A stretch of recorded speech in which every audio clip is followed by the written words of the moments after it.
Thank you, Mr. Chairman. I also have concerns.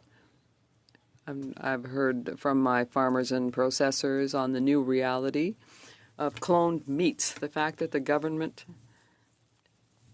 is looking to these new foods. According to a document published by Health Canada and the Food Inspection Agency,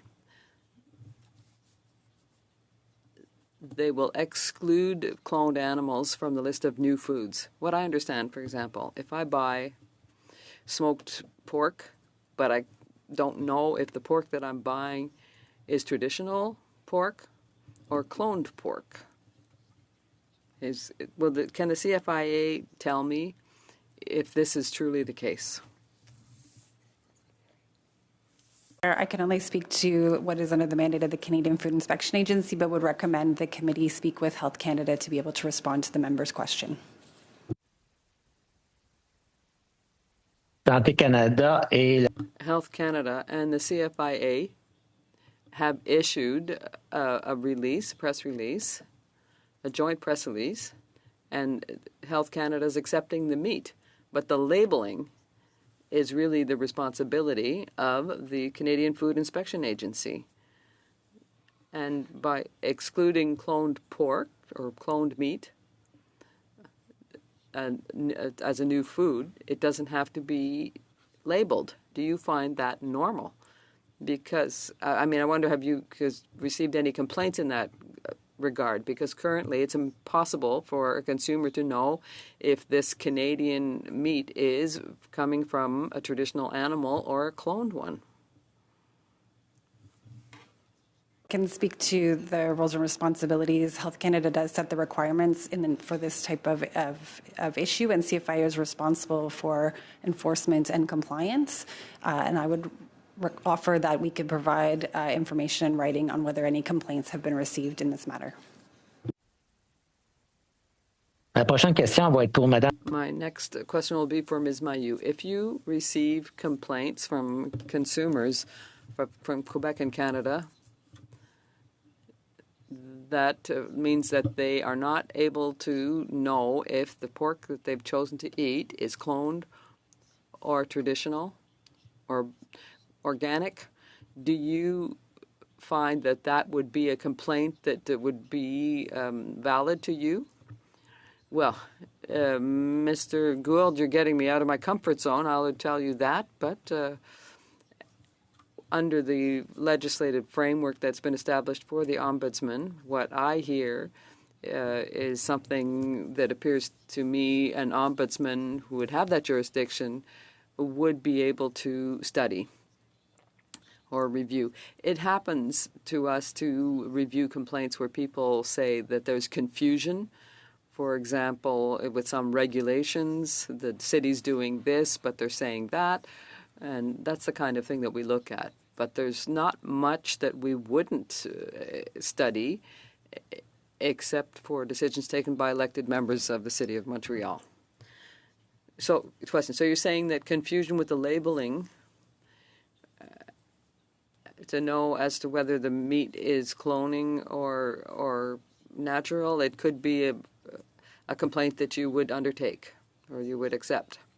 Well, again, this is not my area of expertise. There's no ombudsman for that area, so I don't know what the legislative mandate would be if the person had one. But if that person did have it, it's indeed the sort of thing that an ombudsman could study.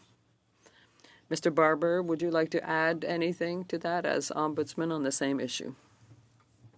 I'll just echo what my colleague has said, that, yeah, it would be something that an ombudsman would look into depending on the mandate, and it would get responses from the organizations involved. It would study the regulations, study the policies, and it would make a determination as to whether or not there was anything unclear and basically help clarify the facts of whose responsibility it is, or if there's potentially a gap in responsibility, a gap in the regulations. That could be something else the Ombudsman highlights.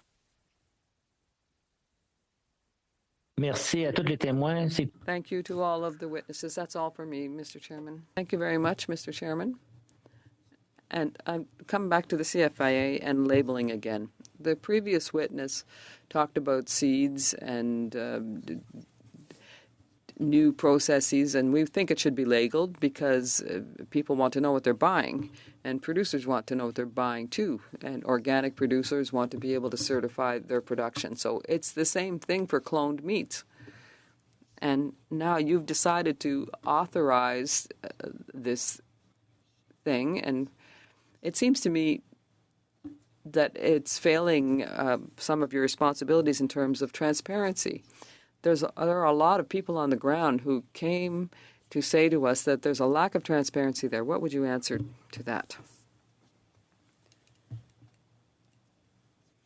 That I'm here to speak about our complaints and appeals office and the questions associated to what that process looks like now. But what I can offer is that we do have a group called Ask CFIA who are there to provide support and answer questions to stakeholders and consumers as it pertains to labeling, so that they can understand what the regulations and any changes that have been put in place mean to them and their businesses. Merci pour la réponse. Thank you for the answer. So if there's one group that's in charge of labeling, I think that you should send them a memo to let them know that there are things that are slipping by them. We're here to talk about the complaints office. There are several agricultural producers who are complaining about uneven inspections, that from one inspection to another, depending on which inspector is there, what day it is, there seems to be inequalities in what's being requested. So there's just some inconsistency in the standards. And I imagine that you're aware of that situation. You have complaints that have been filed with your internal processes. So how do you deal with that? Is there an internal process to go and see your inspectors and compare the work that they're doing? If there's one that's more demanding than another, that doesn't seem to be fair.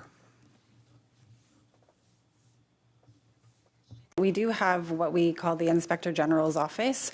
They are responsible for overseeing the quality of inspection and delivery, and so they have actual verification officers who will go out and conduct a verification and audit, if you will, of the inspectors as they do their duties in accordance to and compare it to the actual guidance that is written.